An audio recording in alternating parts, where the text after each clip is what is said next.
Olá, pessoal do terceirão. Então, explicando para vocês um pouquinho e de forma bem rápida o que seria a associação mista de resistores. Vocês já viram a associação em série, que foi a primeira, onde nós tínhamos apenas um caminho para que a corrente elétrica percorresse. Então, vocês já viram essa associação aqui em série.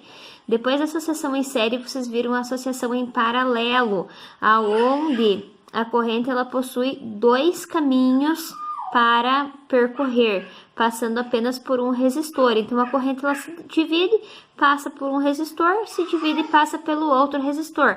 Esse pedacinho aqui seria a associação em paralelo. Por que eu frisei com vocês e queria que vocês entendessem a associação em série e a associação em paralelo?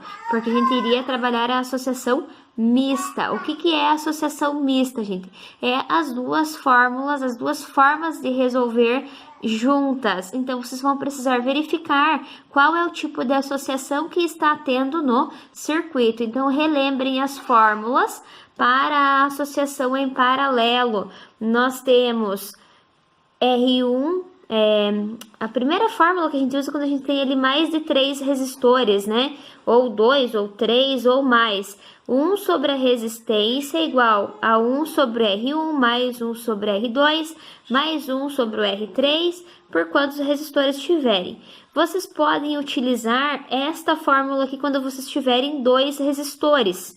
Aí, quando eu estiver falando de 2 resistores, vocês podem fazer R1 vezes R2 e R1 mais R2. Então, quando vocês tiverem um exemplo assim, ó, podem aplicar tanto a primeira quanto a segunda, tanto faz.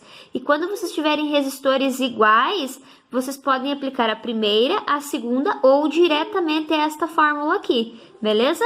E a associação em série é apenas somar os resistores. Então, olhando para esse circuito aqui, eu preciso ver quais são os tipos de associação que eu tenho. Aqui eu inicio com uma associação em série, mas depois eu tenho uma associação em paralelo, então eu vou responder isso aqui. Claro que eu coloquei valores aqui que são fáceis de trabalhar, mas o processo é exatamente o mesmo. Aqui eu tenho 2 resistores iguais.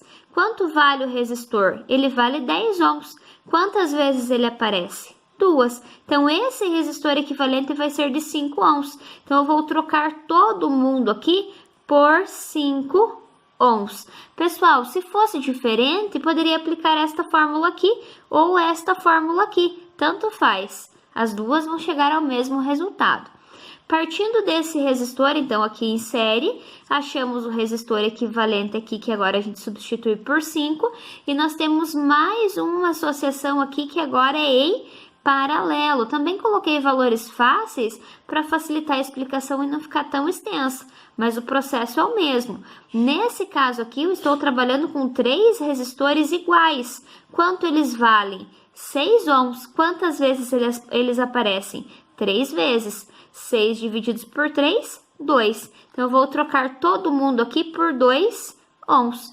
E o último é 4. Se a gente for fazer um novo desenho, como que vai ficar? 5 ohms, referente ao primeiro resistor, referente a esse resistor aqui. 5 ohms novamente, referente à resistência equivalente. Esse resistor aqui deu 2 ohms, o resistor equivalente. E o último é 4. Agora, aqui vocês têm uma associação em série, somente somar os resistores. Então, vocês vão encontrar 16 ohms a resistência desse resistor equivalente. Então, assim, pessoal, o processo é esse, certo? O desenho pode ser extenso, o desenho pode ser grande, mas vai fazendo passo a passo, parte por parte, e vai sempre fazendo um novo desenho para não se perder, beleza? O caminho é esse e as fórmulas são essas. A associação em paralelo tem as 3 formas de resolver, a associação em série apenas uma. Então, eu espero que vocês consigam entender o conteúdo aí dessa semana. Beleza, pessoal? Qualquer dúvida é só me chamar. Abraços!